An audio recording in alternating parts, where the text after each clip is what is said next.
प्रिय श्रोताओ, मेरे प्रिय भाइयों और बहनों, मुझे विश्वास है कि आप प्रार्थना के पथ पर हर सप्ताह सीखते हुए बढ़ते जा रहे हैं। पवित्र आत्मा आपकी सहायता कर रहा है।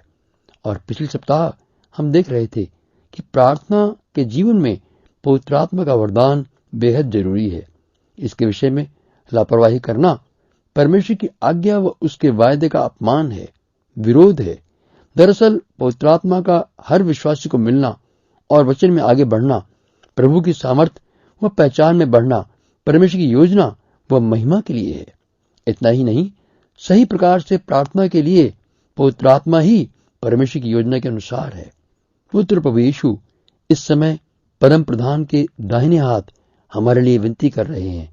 जो काम प्रभु यीशु ने पृथ्वी पर शुरू किया था कि मानव का परमेश्वर से मिलाप हो जाए, वो आज भी चल रहा है।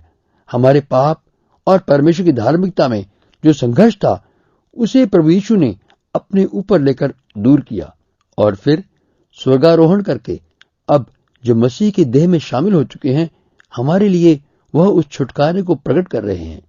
इसीलिए वह प्रार्थना करने के लिए जीवित है।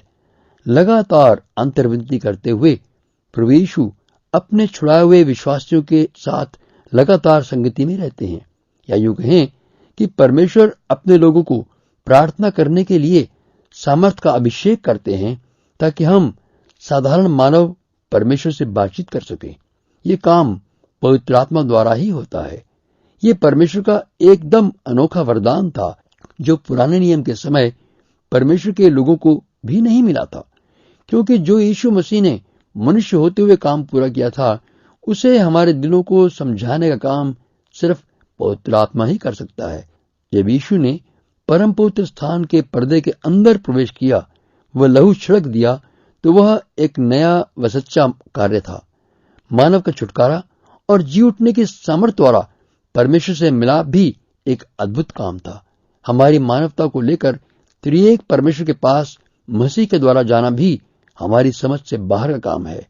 पवित्र आत्मा हमारे लिए शब्दों से बढ़कर दिल की गहराई से प्रार्थना करता है, जो कि हमारी अक्ल और समझ के बाहर की बात है, क्योंकि पवित्र आत्मा त्रिएक परमेश्वर की योजना के अनुसार हमारी अगुवाई करता है।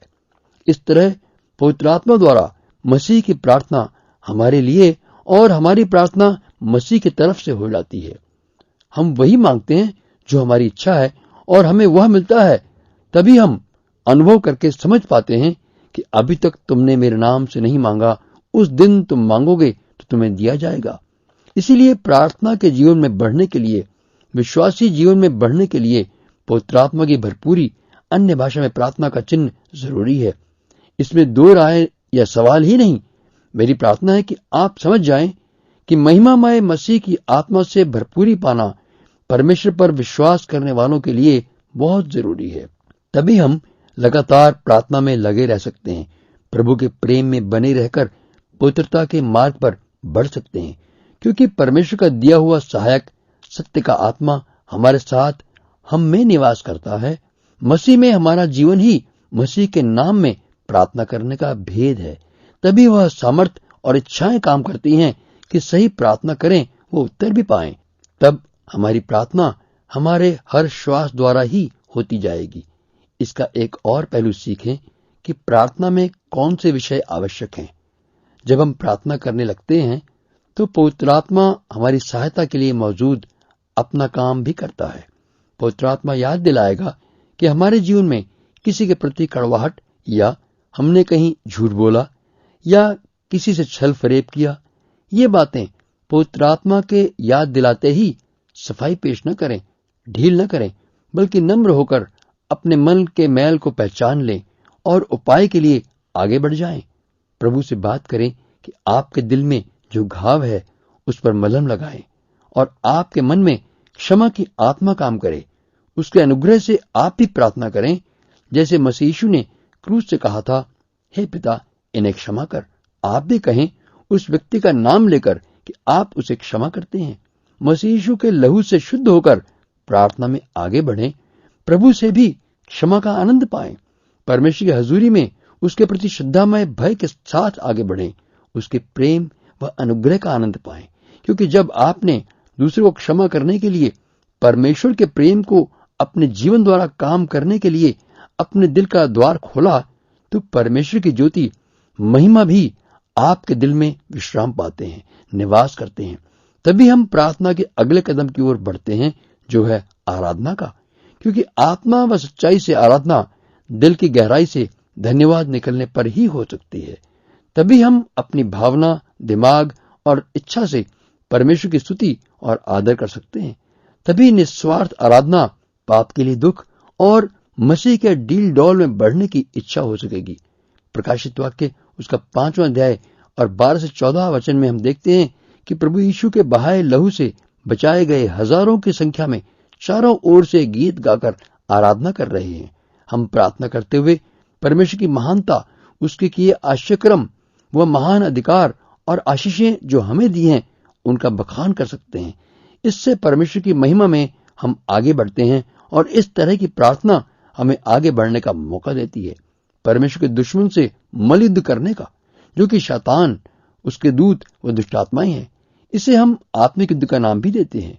अंधकार की शक्तियों के विरोध में हमने विजय की पताका फहरानी है। याद रहे कि प्रभु यीशु ने हमारे लिए प्रार्थना कर दी है कि हमें दुष्ट से बचाकर रखे। इसलिए हमारा प्रभु के साथ, प्रभु के भय में चलना व प्रार्थना द्वारा संबंध बनाए रखना बेहद जरूरी है।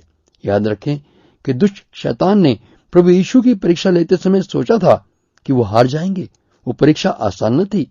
प्रभु यीशु को आत्मा ने अगवाही दी कि 40 दिन उपवास करे, ताकि प्रभु हमारे लिए काम पूरा कर दे।